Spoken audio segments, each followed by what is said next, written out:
Hello நண்பர்களே, வணக்கம். நான் உங்கள் பிரியா. நம்ம இன்றைக்கி பார்க்க போகிற பதிவு என்ன அப்படின்னு பார்த்தீங்கன்னா, நம்ம ஒரு முக்கியமான பதிவு தான் பார்க்கலான்னு இருக்கோம். நாளைக்கு ஜனவரி 9. நம்மளுக்கு என்ன முக்கியமான நாள் அப்படின்னு பார்த்தீங்கன்னா, நம்ம அப்பன் முருகனுக்கு உகந்த நாள். நாளைக்கு கிருத்திகை. ஸோ நம்ம சொல்லக்கூடிய நாளைக்கு காலையில் எழுந்த உடனே நீங்கள் சொல்ல வேண்டிய நாமங்கள் என்ன, அப்புறம் காலையிலே குளிக்கிற நீரில் நான் சொல்லக்கூடிய இந்த 2 பொருளை சேர்த்திங்க அப்படின்னா கண்டிப்பாக உங்களுக்கு முருகன் அருள் பரிபூரணமாக கிடைக்கும். நாளையிலிருந்து நாளை மாலை வேளையிலிருந்து மறுநாள் வெள்ளிக்கிழமை ஒரு 10 மணி அளவு வரைக்கும் நம்மளுக்கு கிருத்திகை நட்சத்திரம் இருக்குது. வெள்ளிக்கிழமை வைகுண்ட ஏகாதசியும் சேர்ந்து இருக்கிறதுனால மிகவும் சிறப்பு. பெருமாளோட அருளும் நம்மளுக்கு பரிபூரணமாக கிடைக்கும். அதே போல் முருகப்பெருமானோட அருளும் கிடைக்கும்.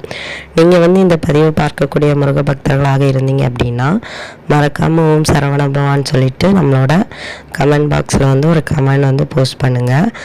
அதுக்கு முன்னாடி நம்ம சேனலை நீங்கள் இன்னும் சப்ஸ்கிரைப் பண்ணாமல் பார்த்துட்டு இருந்தீங்க அப்படின்னா மறக்காமல் சப்ஸ்கிரைப் பண்ணி வச்சுக்கோங்க. இப்போ வாங்க நம்ம பதிவுக்குள்ளே போகலாம். ஸோ நாளைக்கு கிருத்திகை. ஃபஸ்ட்டு நம்ம காலையிலே நம்ம முருகப்பெருமானுக்கு வழிபாடு செய்ய போகிறோம் அப்படின்னா காலையில் எழுந்த உடனே குளிப்போம். ஸோ குளிக்கிற நீரில் நீங்கள் என்ன சேர்க்கலாம் அப்படின்னு பார்த்தீங்கன்னா, கொஞ்சம் ஒரு சிட்டிகை அளவு மஞ்சள் பொடியும் ஒரு சிட்டிகை அளவு சந்தன பொடியும் ரெண்டும் இருந்தது அப்படின்னா ரொம்பவும் சிறப்பு. இல்லை சந்தன கட்டை இருந்தது அப்படின்னா அதை உரசி அதில் கொஞ்சமாக சேர்த்துக்கோங்க. பொடி இருந்தது அப்படின்னா அதில் கொஞ்சமாக சேர்த்துக்கோங்க. சேர்த்துட்டு நாளைக்கு குளிக்கும்போது உங்களோட உடம்புல இருக்கக்கூடிய அந்த துர்சக்திகள் ஏதாவது இருந்ததுன்னா அது நீங்கிரும். அப்புறம் நெகட்டிவ் தாட்ஸ் ஏதாச்சும் இருந்துச்சு அப்படின்னாலும் அதுவும் நீங்கி உங்களுக்கு நாளைய நாள் ஒரு சிறப்பான நாளாக இருப்பதற்கு இந்த குளியல் உங்களுக்கு ஒரு நல்ல சிறப்பை தரும்.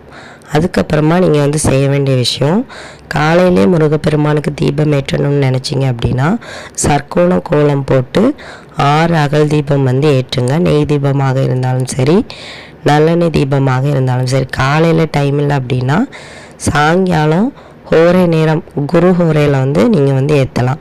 8 to 9 குரு ஹோரை இருக்குது. ஸோ அந்த டைமில் நீங்கள் செய்யலாம். இல்லை சாயங்காலம் 5:30க்கு அப்புறம் எந்த நேரத்தில் வேணாலும் நீங்கள் முருகப்பெருமானுக்கு விளக்குகள் ஏற்றலாம்.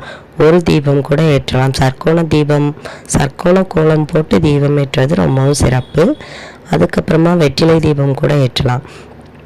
என்ன மாதிரியான அலங்காரங்கள் செய்யலாம் அப்படின்னு பார்த்தீங்கன்னா, செவ்வரளி மலர்கள் கிடைத்தது அப்படின்னா மிகவும் விசேஷம். ஸோ அப்படி கிடைக்கல அப்படின்னா கிடைக்கல மலரை வச்சு நீங்கள் அலங்காரம் செஞ்சுக்கோங்க. அப்புறம் நெய்வேத்தியமாக நாளைக்கு ஏதாவது பிரசாதம் நீங்கள் செஞ்சு வைக்கிறது ரொம்ப சிறப்பு. சர்க்கரை பொங்கலோ பால் பாயாசமோ ஏதாவது செஞ்சு வைக்கலாம். அப்படி இல்லை அப்படின்னா பாலும் தேனும் கலந்து வைங்க. அதுவும் போதுமான ஒரு பிரசாதமாக இருக்கும். அதுக்கப்புறம் என்ன திருநாமம் சொல்லணும் அப்படின்னு பார்த்தீங்கன்னா, நம்மளுக்கு நாளைக்கு என்ன நாள் கிருத்திகை. ஸோ அதனால நீங்கள் என்ன சொல்லணும் அப்படின்னு பார்த்தீங்கன்னா, ஓம் கார்த்திகேயா போற்றி சொல்லலாம். இல்லை ஓம் அழகனே போற்றி சொல்லலாம். இல்லை ஓம் சரவண பவா போற்றி சொல்லலாம்.